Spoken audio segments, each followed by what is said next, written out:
మీరు గద్దర్ గారిని యూజ్ చేసుకున్నారంటే గద్దర్ గారిని ఎవరు యూజ్ చేసుకున్నారు? మా మధ్య ఇంత అనుబంధం ఉంది, నా జేబులో డబ్బులు మీ గద్దర్ గారే, మీ నాన్నగారు గద్దర్ గారే నేను పవన్ జేబులో నుంచి డబ్బులు తీసుకునే అంత చనువు ఉందని చెప్పినప్పుడు అది మీకు అర్థం కదా? వాళ్ళిద్దరి మధ్య ఎంత చనువు ఉందో. వాళ్ళిద్దరు ఫ్రెండ్స్ కావచ్చు. ఇప్పుడు భార్య బిడ్డలతో ఉండే చనువు ఒకలా ఉంటుంది, ఒక ఫ్రెండ్తో ఉండే చనువు ఒకలా ఉంటుంది. మీకేం తెలుసు వాళ్ళిద్దరి మధ్య చనువు? వాళ్ళిద్దరి మధ్య అంత బాండింగ్ ఉంది, అంత అన్నదమ్మ మధ్య బాండింగ్ ఉన్నప్పుడు ఆయన ఎక్స్ప్రెస్ చేశారుగా. ఒక పవన్ కళ్యాణ్ గారు ఎక్స్ప్రెస్ చేయలే కదా, గద్దర్ గారు కూడా ఎక్స్ప్రెస్ చేశారు కదా.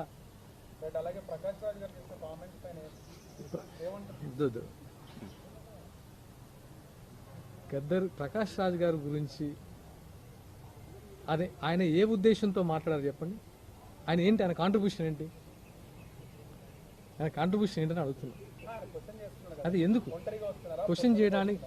మేము ఒంటరిగా వస్తాము, పొత్తుతో వస్తాము. నువ్వెవడే అసలు? నువ్వెవడు? నేను చెప్తున్నావు, నువ్వెవడు?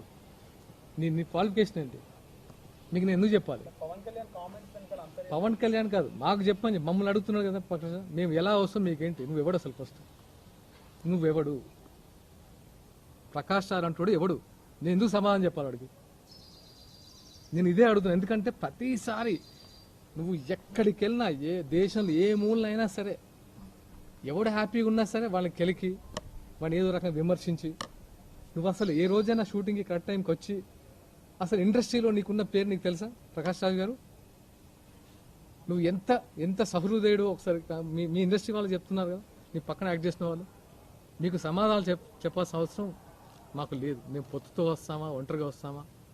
తెలంగాణలో నీ కాంట్రిబ్యూషన్ ఏంటి? ఏం ఉద్యమాలు చేస్తావు నువ్వు?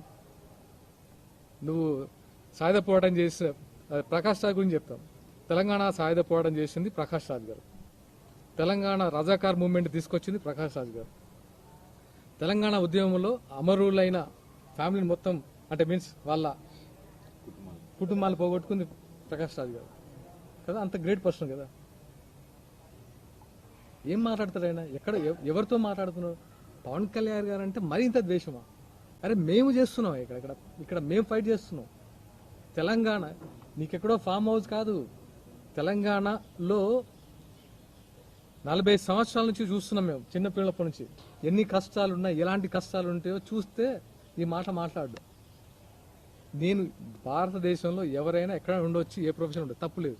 కానీ క్వశ్చన్ చేయడానికి కూడా అర్హత ఉండాలి. ఎవరిని క్వశ్చన్ చేస్తున్నావు, ఎందుకు క్వశ్చన్ చేస్తున్నావు, నీ కాంట్రిబ్యూషన్ ఏంటి?